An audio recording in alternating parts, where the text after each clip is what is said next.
আমি তাপসী। আমি একটা ছেলেকে অনেক ভালোবাসতাম, সেও আমাকে অনেক ভালোবাসতো। আমাদের সম্পর্কটা ভালোই যাচ্ছিল, কিন্তু এরই মাঝে আমার একটা বিয়ের প্রস্তাব আসে। যে লোকটা বিয়ের প্রস্তাব দিয়েছিল সে দেখতে খুবই কালো ছিল। আমি সাথে সাথে মাকে বলে দিই যে তাকে না করে দাও। আর এমনিতেও কোনো বিয়ের প্রস্তাব আসলে আমি রাজি হতাম না, কেননা আমি তো অন্য কাউকে ভালোবাসি। এরপর আমার বাবা মা তাকে না করে দিল, কিন্তু তিনিও ছিলেন নাছোড়বান্দা। সে এক পর্যায়ে তার ভাই এবং ভাইয়ের বউকে নিয়ে আমাদের বাড়িতে চলে আসে এবং এসে খুব ভদ্রভাবে আমার মা বাবার সাথে কথা বলে, এমনকি আমার মা বাবার মন জয় করে ফেলে।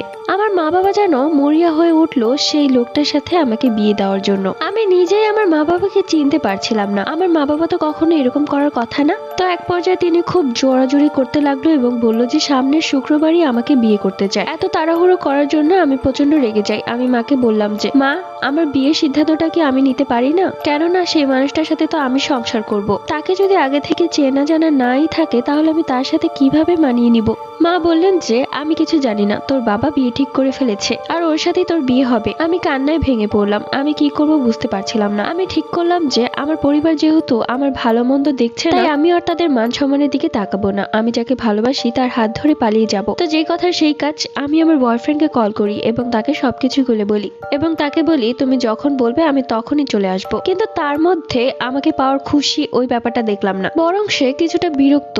সে আমাকে এটা ওটা অনেক বাহানা দিতে লাগলো। দেখো তাপস্যি, এখনো আমার বড় ভাইয়ের বিয়ে হয়নি, তাই আমি এখন বিয়ে করতে পারবো না। আর তুমি তো আমার মাকে চিনো, আমাকে মেরেই ফেলবে। তখন আমি তাকে বলি তুমি আমার সাথে কেন সম্পর্কে জড়ালে যদি বিয়েই না করবে? এরপর সে আমাকে ব্লক করে দিল। আমি অবাক হয়ে গেলাম। তার সাথে আমার 1.5 বছরের সম্পর্ক, আর একটা মানুষ কি করে এত কিছু ভুলে যেতে পারে? অন্যদিকে বিয়ের সময় ঘনিয়ে আসতে লাগলো। আমার হাত পা কাঁপছিল, কি করব বুঝতে পারছিলাম না। আর সেই কালো লোকটা আমার কাছে আসলেই আমার আনইজি ফিল হতো, দম বন্ধ হয়ে আসতো। কি করব কিছুই বুঝতে পারছিলাম না। এক পর্যায়ে আমি ঠিক করলাম যে আত্মহত্যা করব। এই জীবন রেখে আমার আর কোনো লাভ নেই। এরকম একটা লোককে বিয়ে করার চাইতে মরে যাওয়া অনেক ভালো। যখন আমি ফাঁস দিতে যাব ঠিক তখনই মা চলে আসে সেখানে, আর আমাকে বকাঝকা করে এবং বলে যে যা করার শ্বশুর বাড়িতে গিয়ে করবি, এখানে কিছুই করা যাবে না। এক পর্যায়ে জোর করেই আমার তার সাথে বিয়ে হয়ে গেল। বিয়ের দিন আমি খুব কান্না করছিলাম, খুব। কিন্তু আমার কান্না যেন কেউ দেখেও দেখছিল না। আমি যখন তার বাড়িতে বাসর ঘরে বসে আছি ঠিক তখন আমি ডুকরে কাঁদছিলাম। সে এসে দরজা বন্ধ করে আমার পাশে বসলো। সে তখন আমার হাতে হাত রেখে বলল, চিন্তা করো না তাপসী, সবকিছু ঠিক হয়ে যাবে। আমি তার হাতটা ছিটকে সরে দিলাম আর বললাম যে